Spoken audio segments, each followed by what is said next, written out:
Okay, I'm having a little bit of a moment. Like it's, hi, okay, there I am. Hi, I'm doing my budget because like I said, it's the 3rd I have to do my budget, and I'm having a little bit of a moment because I'm only like $700 short of being able to pay my mortgage out of just the money that I've earned running my business. I'm so close to being able to pay all my bills from my business. So I have to figure out how to make $700 more a month. Technically, I need to make probably 1K more a month because I have to factor in paying taxes, probably, from wherever it is that I am working. So I guess maybe one of our things will be exploring how to make an extra 1K a month. I could go from, and I feel like I'm good. I feel like when I look at what I kind of budget out as what I want to make, which I actually journaled about. Come on, journal 30-day journal challenge. That is free. So, okay, I'm talking about I need to make more money, but like that's free because we are just working together. We're doing our thing as girls, as people together.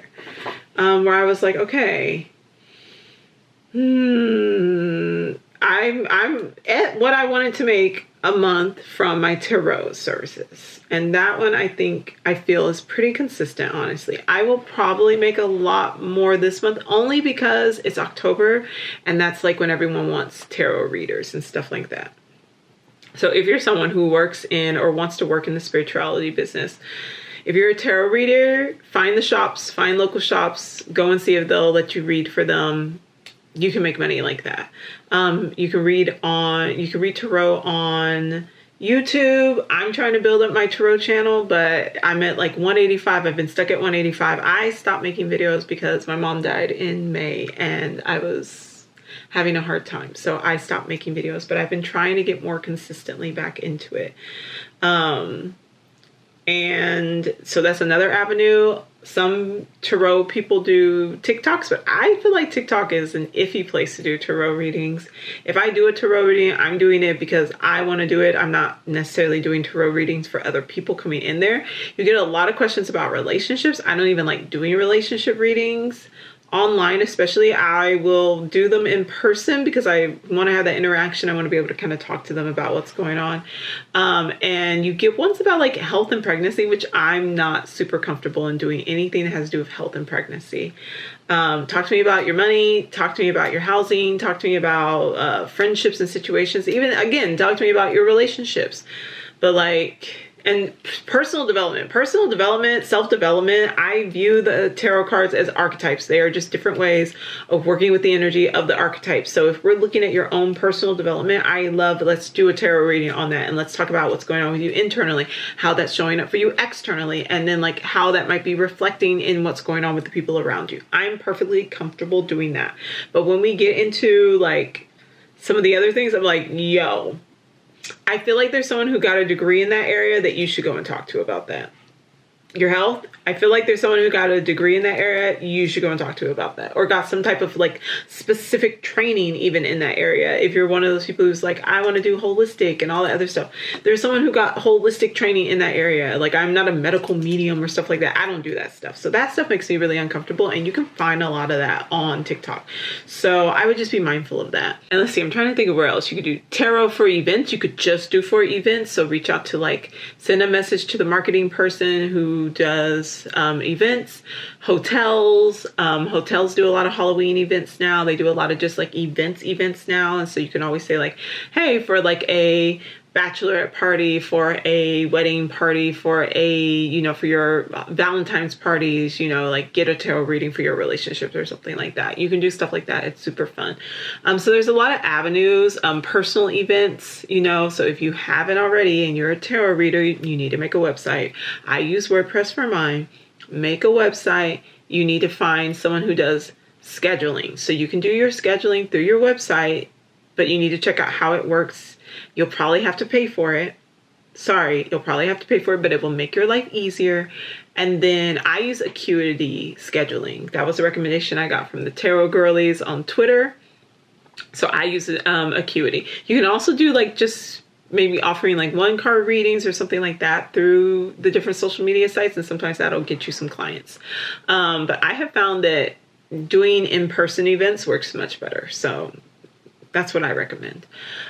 I also think that you should practice. So if you're just like brand new and like jumping into this, I know there's people who are like, I'm so intuitive, I'm so skilled, this, that, and the other. Practice. Practice helps. Practice helps. Sticking with knowing your intuition, understanding like if you're just having an off day and maybe taking a little bit of a break is important. You need to get a scheduler. So get a scheduler. I use Acuity. I pay for it, but it automatically, I put in my schedule when I'm available. It automatically sets up, I have my different types of readings or services that I offer. I put the description in there. I have my disclaimers. I have my forms, my release forms. I have everything all set up in there. It can run automatically. It takes payments. You can set it up whether you want to allow people to pay now or pay a percentage. So like people can do like a pay over time, stuff like that.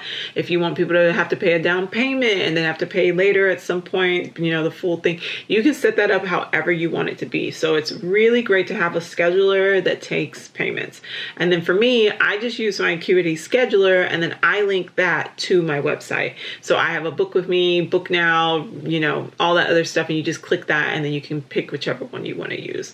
Plus, since you can do each type of service you offer, you get a direct booking link to that. If you want to just say like book an astrology reading, you can just click, you can just link that astrology reading. If you're doing a specific type of tarot reading, you can book that special type of tarot reading. You can put coupons on there, everything. So I like Acuity, but find one that works for you. I recommend paying for one. I'm sorry, I recommend paying for it. You're going to need to build a business budget anyway, and you're going to need to build that payment into your business budget. Okay. So tarot, I feel like where I want to be. Yoga, I like to make a little bit more with yoga, but realistically, I don't think I have the time or the energy to be able to work that in there, especially if I want to prioritize a bit more of the coaching and more of the doing like group events and retreats. I want to be able to do retreats. So I don't think I realistically have more time to do more yoga classes. What I would like to do more of is I would like to do more sound baths, and I would like to do more yin and restorative and yoga nidra. Those are classes that I can do that don't take as much energy as doing a, say, even beginner's class. I love doing the flows. I'm a fan of it. I find them to be really nice and really helpful, but it takes up more energy than what I have. So some of the other things, plus yin, yoga nidra, and restorative fall in line with my whole business brand, which is making the unconscious conscious. Because all of those, the yin is basically like the unconscious work in the body. It's an embodied form of doing what I like to call inner alchemy or inner work. So that's like the embodiment side of the inner alchemy that I offer. So I have like the mind side, which is the meditations, the mindfulness, the journaling, things like that. I have the emotional side, which is a part of like that as well. But I have the embodiment side, which is the yoga side. So I balance those things out more with that. So if I could do maybe 2 or 3 more events per month that bring in maybe like 150 to 200 more a month, that would be amazing. And will put me closer to the goal of what I need to do. I do ritual and sound baths. I need to do better with my marketing for that to increase how much I can make from that. Because if I could have even just consistent, hold on, let me see, calculator. Yeah, if I could even get consistently 10 people to attend those consistently, then I would be bringing in what I would be bringing in what I would be comfortable with. I honestly should probably go for about 12 people though. I should go for maybe 12. Yeah. So 12 people needs to be my goal for my sound bath and my rituals, because that would be roughly about $400 a month. But that's before taxes. So remember, you have to take out your taxes. You need to take out your taxes. You need to plan for that.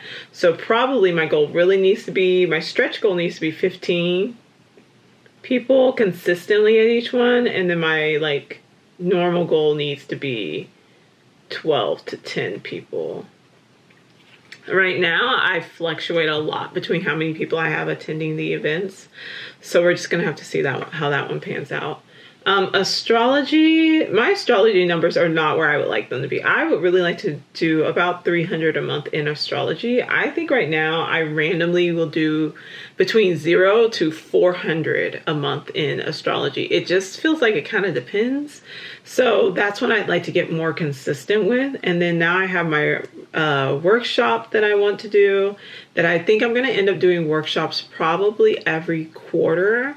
Right now, my workshop will probably, I think I have spaces for 30, but I'll leave this spot up, and that'll bring in I think I maybe only have 20 spots open. So that'll bring in maybe even less than that. I might only have 15 spots, because in the workshop, I want people to be able to bring their astrology charts and for us to sit there and look at the astrology and then look at their chart. So I think it's 15. So that's only like 200 a quarter. So unless I do like different types of workshops and maybe just start doing like, I don't know, something else, like that's not bringing in that much. Now, here's the thing. I want you to notice that like none of these things are like super high tickets. I don't have anything that's like going to bring in like 2,000, 3,000, 4,000 a month. But because I have so many different offerings, that's 200 to like 500, it adds up eventually to a nice higher number, right? And so this is obviously not for one of those people who's like, I want to be making 5K a month. Like this is, I know the bare minimum I need to make to be able to pay all of my bills. And I'm trying to get to that point. That is the point. That is what I'm focusing on, is getting to that point where I can pay all of my bills from the business.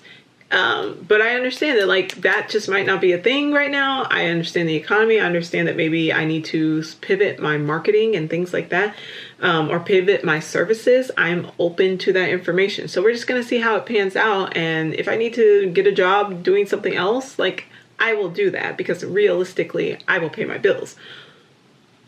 But that doesn't mean that I'm going to like shelve the dream, shelve my passions because of that. I'm going to have to just figure out how to work that out, like around the bend, right?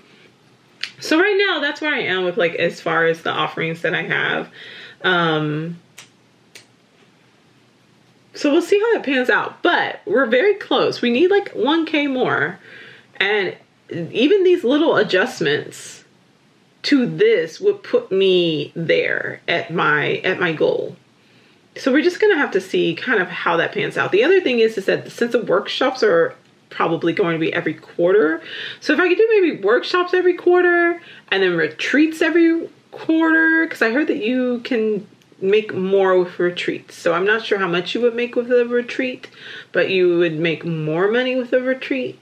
I'm not sure though how much. So I don't know about that one. And I feel like this is the reality of like, you can have your passion, you can want to do this service, you can want to offer these things, but like the reality is also that like making a decision between whether you want this to be something that you're able to make a living from, so pay your bills and like fully be in this world, or if you're comfortable working another job, or you have multi-passions, which many of us do, and that's really who I'm trying to work with, are people who are multi-passionate like I am, who want to work in different fields and not have to sacrifice one for the other. Maybe you're passionate about teaching and you want to teach in an education setting, and you also want to be able to teach these types of things. So like balancing those things out. So if you are someone who's in that field, then yes, your full-time income could come from your teaching position in a district or with a private corporation or something like that. And then you could have this as like something you do on the side. But either way, like we all do need to pay our bills. We all do need to survive. We have to be realistic and honest about that. That is a part of the shadow. Like that is a part of the work that I do, is being able to understand that like one of the things that falls under the shadow so much is bills and making money, and our behaviors and thoughts and feelings around money and bills and things like that. And so doing this work and talking about this is part of that shadow work. It's part of that unconscious work, being able to be honest about how you make money or the bills you need to pay, the systems that need to be changed in order to be more supportive of people, to be able to feed more of their creativity, more of their inner fire, without having to sacrifice that and burn out in some type of corporate setting or low wage setting. Like, this is, I am technically very low wage. Like, I'm not making a lot of money a month, but because of circumstances, I'm able to get by, but like, it's still like a low wage. This is not me living a comfortable Pilates princess, driving my BMW or a Lexus like lifestyle. This is me being able to do the things that I really enjoy and that I like and that I'm prioritizing, but maybe not being able to live the lifestyle that somebody else would want. And that's okay. I have to be okay with that, or I would need to make some changes in order to either grow my business or to make more money in some other way, shape, or format. And I have a lot of like ethical things that go into a lot of my stuff. So I have difficulty selling something that I either haven't vetted and already done and know that it works, or just taking advantage of others in order to make more money for myself. Like, I have issues with that. So like, my offerings are always going to be very, like, that's going to be in the back of my mind with any offering that I have. It's going to be something that I have vetted personally, I know works personally. And my boundaries are very clear about my offerings because of that. I have people who ask me for things a lot of times. They'll be like, can you do this? Can you do that? And I'm like, no, you don't want to come to me for that. One, I don't feel like I have the expertise in it. I don't have the background in it. I don't feel comfortable in it, or I feel like, or I don't believe in it. Like, if I don't believe in it, why would I, like, just because somebody's asking me to do that? And okay, so human design, let's get into it a little bit. Now, how do I feel about human design? I think it's fun. I treat it like all those other things. I think it's fun. I think it's interesting. I don't dig into it too much more than that. But in human design, I am a projector. You know, we're supposed to be the guides. We're supposed to wait for invitations. You're supposed to like go and study the things and become an expert in your field, and then like show your expertise, and then like someone will recognize you, invite you, and then they'll pay you, right? But it's also like, you may not know what it is you're supposed to be an expert in. Somebody is going to see like your talents or skills or something like that, and then like invite you, and that's how you figure out what field you're supposed to be working in. And I think that's interesting, because people have invited me to do something. I'm like, I'm not doing that. What are you talking about? That's not, no, like, I don't know why you would think that I would want to do that, or why you think I would be interested in that when I've never expressed any type of interest. And there's that whole like, but I could see you could be really great at it. Yeah, but I know me, and I don't want to do that. So like, you have to know yourself. You have to know yourself. You have to be comfortable with setting boundaries. You have to be comfortable with understanding like when you need to say no. So anyways, I've rambled on a lot, but I just wanted to give that update to be very like real, because that is, I do think that part of my guidance is having the lived experience to be able to tell people like, well, when I did X, Y, and Z, this is how this worked out. This is what I'm experiencing. This is what you might be experiencing. And I know a lot of people, like, we're all kind of feeling the increase of how much everything costs, right? And inflation, like the impact of inflation. So everybody's trying to make their dollars, stretch their dollars further, make their dollars work for them, which is why I also, again, I'm never super judgmental about people buying services or not buying services, or using their resources, or doing whatever. Number one, it's your money. You do what you want with it. But number two, I understand that for many people, these types of services are a form of entertainment. That's why we say it's entertainment. This is just something that might give them some sort of enlightenment or guidance on their path. They're just looking for something to maybe affirm, or to maybe say like, hey, this probably won't work out quite the way you're wanting to. They're needing for their internal sense, their unconscious, to be reflected to them externally. And that's what a lot of these services, astrology, tarot, all these things, oracle, psychics, whatever you call them, I see them operating in that way of being able to kind of provide you with an alternative viewpoint for the information or the systems or the questions or the things that are going on with you. And I understand that for many people, that is like a luxury. That is a form of entertainment. That is not something that is going to be prioritized on their budget when they're making their budget. But if you do want to utilize those services, I would say like, make sure that you're being willing to pay whoever it is that you're going to for those resources or those services. And I think that goes across the board. If you want to get your nails done, if you like buying makeup, if you like, you know, fashion or shoes, or you like to go and do self-care through getting facials or something like that, budget that in so that you're able to pay the people who are asking for those services to be done. Now, I know there is a big discussion about like prices and how people are pricing things for their services. And I'm not going to get into that because honestly, I'm not in that field per se, but I do understand that I have to understand how much my time is worth, especially in the areas that I know that like I'm good at this. Like I'm good at this and I'm going to be able to get you the results that I tell you that I'm going to be able to get you with this. So I'm going to price that accordingly. But there's going to be other things. I'm always going to be having some form of an offer that will be something that's like not super expensive, at least in my mind. And that's just kind of the nature of the game. But anyways, I just wanted to check in. So